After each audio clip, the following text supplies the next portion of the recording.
So, welcome, part 5. Wow, we made it to part 5. So many hours of doing this project. Yeah, thank you that you are still with me here. I have now the issue that I lost the video footage from my top camera and I just have my backup camera here in place. This video is more tricky. I hope I extracted everything I could to show you and to guide you through the process. So I'm very sorry, but I think it was still worth uploading the material I had available. Yeah, today hips, positioning, a lot of glue, a lot of rods, but mainly giving you some advice to do the hip and upper torso section with some details here. What we face here is that the torso or the hip section and the torso is very is something you really need to take care of. In the last video I told you that after positioning you should have like 50-50 from the weight located or adjusted to the individual feet. So if you keep the center, the hip in the middle, the Warhound Titan will stand very stable. But keep in mind you really put a lot of weight on top of the hips, so therefore I decided to first of all, like I did in the last videos, I pin everything. I used epoxy glue to glue everything together instead of super glue, and yeah, so that's the general idea. What I do now is I use some thick super glue to set up the ankle, or to connect the ankle pistons with the feet and the lower leg part. This is absolutely easy. Again, I've spoken about that in the last video a lot. So just glue them together. Nothing really to take care of, like I explained for the pistons at the leg. I filed potential mold lines I missed during the first cleanup. I adjust them, fit them into the tube, and I pre-check, I test fit everything before I glue, but usually they fit nicely. Unfortunately, with this build, a few of the ball connectors, I call them, on the central piece have been damaged during transport, and unfortunately 2 are missing. So what I did, I glued one of the balls back to the section, and I just glued the lower part to directly without the ball joints to the resin to the base, which is perfectly working because the majority of the ball of this sphere is disappearing into the cavities. So honestly, even if you look thoroughly, you won't really see a big difference here. So that's the process. So I will fast forward soon and just glue every piston to the ankle. I use some super glue activator to make it a little bit easier for me, and yeah, see you in a bit.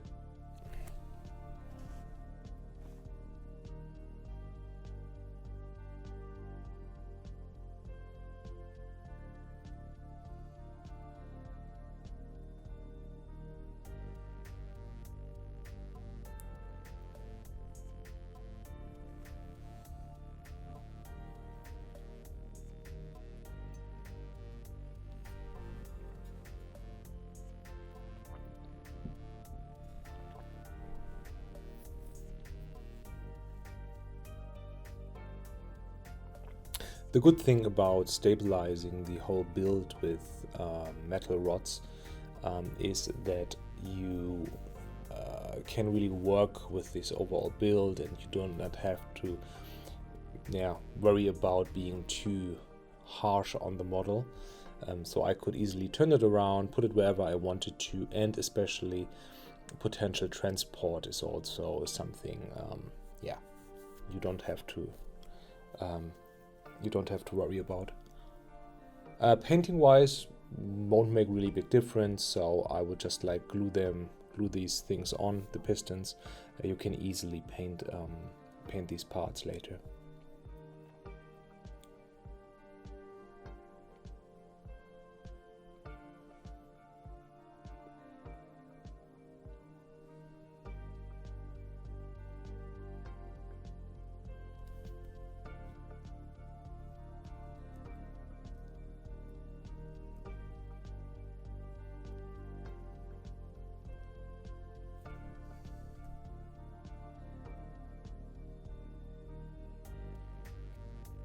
So what I do now is I will, after these ankle pistons, I will glue the hip pistons to the model. And the hip pistons are slightly bigger than the ankle ones, so you won't really use the wrong ones. The balls, the spheres are much bigger, and yeah, you don't have an issue doing that.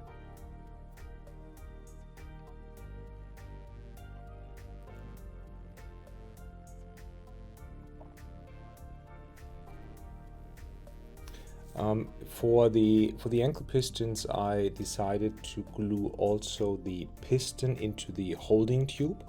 What I did not, or I had I think this was just like create a little bit more stability, because sometimes you don't have so much available, so much length of the tube, so it's easier if you just like for stability purposes, yeah, do this to yeah, create more stability. Yeah, like I mentioned, they are bigger. So the hip pistons, and if you followed my advice, if I can say so, in the video number 4, I put the connectors of the hip connector and the hip segment on the same level. So it's very easy for me to glue these together, adjust the length, do some test fitting, and continue to glue them together like everything else with super glue. With the way I pinned the model, I do not need these pistons for any kind of stabilization, although I hardly believe they are meant to be, yeah, a stabilizer, although maybe a little bit. But believe me, there is so much weight on top of that model. Take your time to stabilize it. It's unbelievable. If you have never worked with a Titan before, you cannot really believe how heavy the resin part is sitting on top of the Titan. It's such a chunk. I'm just repeating myself in every video here. Really stabilize, pin it, especially if you really plan to play with that.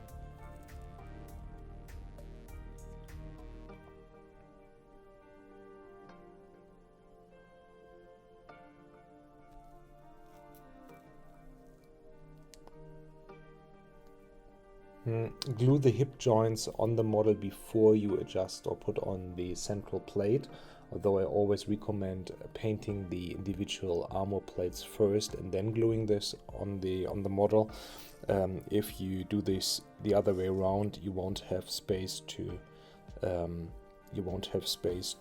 reach this location here.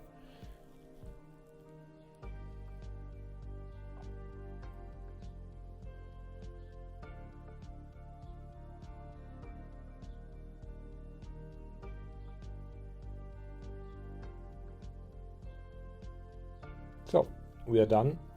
Every joint is connected. So now I will look at the model at that section and use a fine polishing file and also my rotary tool, my Dremel, with some polishing bits. I continue to use these woolen bit I've spoken about in video 1 and 2 because it creates a very smooth surface, and I will just look at the model and check for areas where I had to work a little bit, which are very visible when you paint it, when you see the model. Again, not many mold lines, not many imperfections on this build. Really pleased with the overall quality. So these are just a few cosmetic adjustments here. I want to have clean surface. There are a few dents in the, for my build, there have been a very few dents in the resin of the upper leg, but honestly I like that. I will use it to show that this is a really old metal, and even will emphasize that.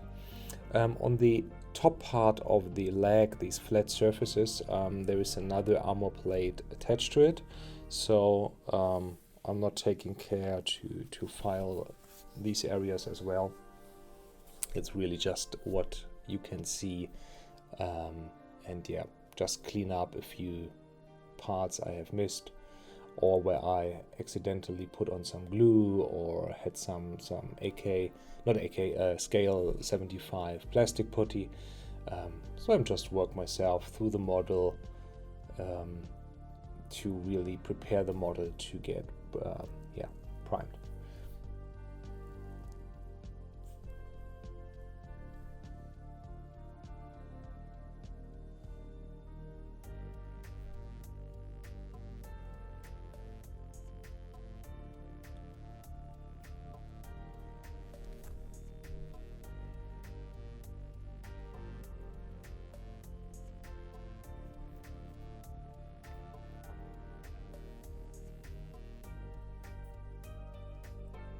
So this is more of an assembly section here. Now we have the upper body. I will do some test fitting and pinning, and I know again these videos are long, but I really want to show you what I'm actually doing instead of telling you I did that and not really showing you the process. So with these parts here, the head is a very interesting piece. The central piece is very challenging on the one hand, because you can glue it but it won't have any stability. You have a few parts in there. This in the center here is the exhaust part, which come on the direct back of the centerpiece. You have a door, a middle section, a door. You have a few parts like these little void shield generators. You have an elevator unit and chains and whatever. And you have two of these, and this is very simple. I just super glued the void shield generators on the left and the right. I call it the engine part because it has these exhaust parts or exhaust units at the end, and you can just like glue them on. Honestly, this was a little not really a mistake, but I would recommend not gluing them on later, as I painted and I had a marble effect on top of it. I had to repaint these as well with a metal tone, and I use an airbrush method to creating some true metal colors here. So that caused some painting delays, but honestly it's just like a ridiculously small problem. But at this point and after the first build, I would not glue them on at this stage, only after painting.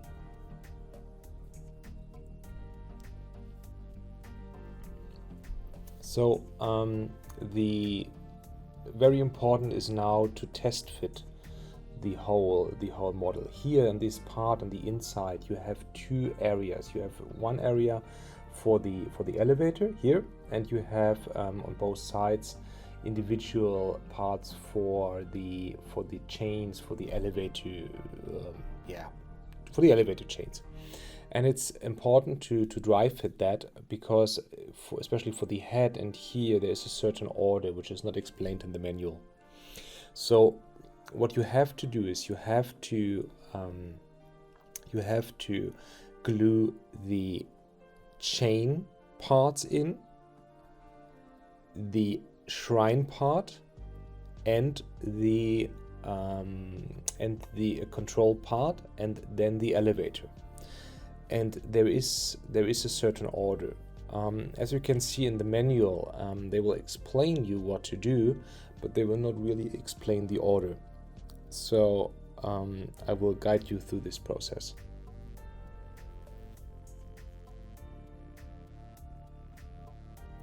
So this is the elevator part.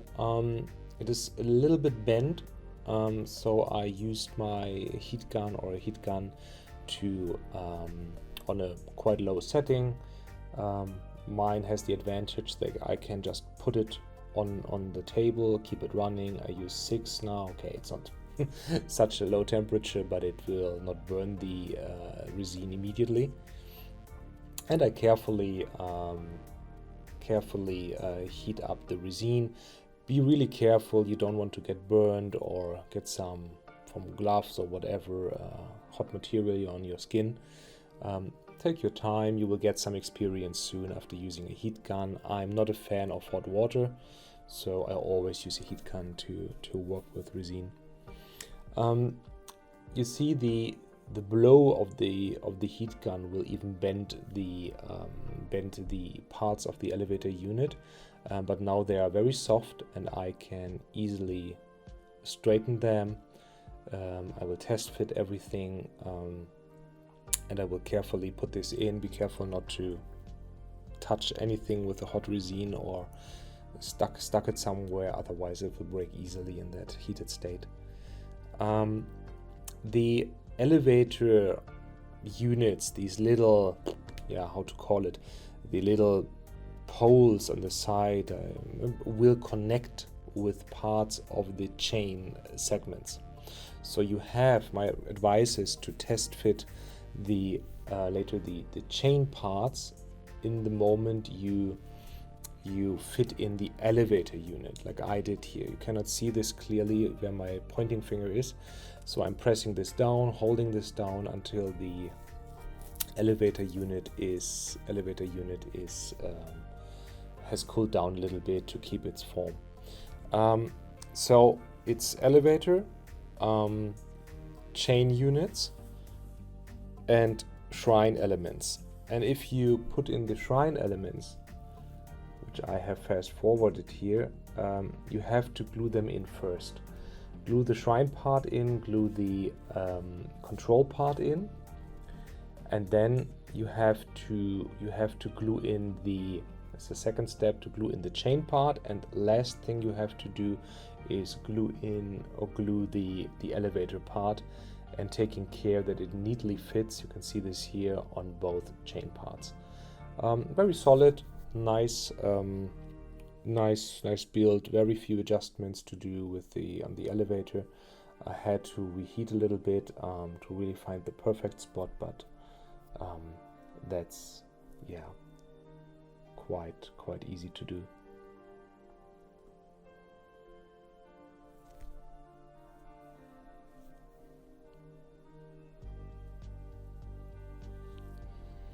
If you are really into it, you could theoretically magnetize the elevator part with little, I would say 1-2 millimeters magnets.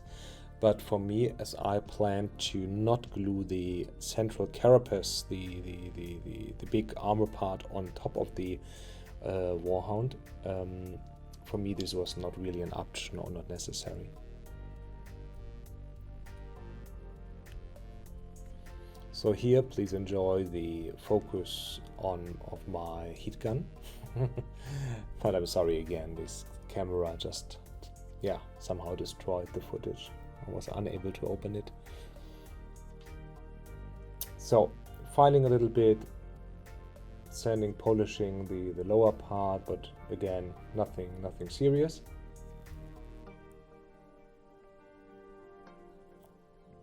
And while you're watching this, here you can see that I'm filing and making the surface quite smooth, because I wanted to have a very good fit from the central part around the, call it the circle of the hip. This is really one part, and you have a second part which will then snug around the hip section, and this is something I will explain. In a minute. Before that, you have this little exhaust part going on the back on the other section. You can just easily heat this up a little bit, file the area, and just keep a very nice and close fit around the back part of the centerpiece. Here you don't, if you do that, you don't have to use putty or any kind of 2K like green stuff or something.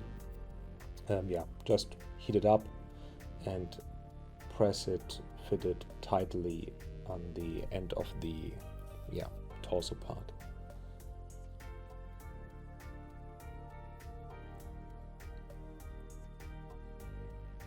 I just hold this, I press this down, both sides, as much as I can. Full contact, hold this for a minute, you can even blow on it, you can dump the whole thing in cold water, would work as well, but that's not necessary. It would take just a few minutes to cool enough. And then I use some super glue to glue it on that area. Also something you can immediately do, nothing which will interfere with the build or the painting. Yeah, again, filed this a little bit. I realized that this was a little not really flat. Then after double check, I decided just, okay, it's time to glue this on. And again, I just use super glue for all these little things. You don't need epoxy.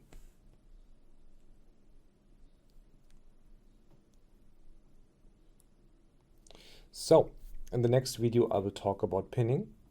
I hope you enjoyed this part. Let's move on to pinning the torso part. Thank you very much.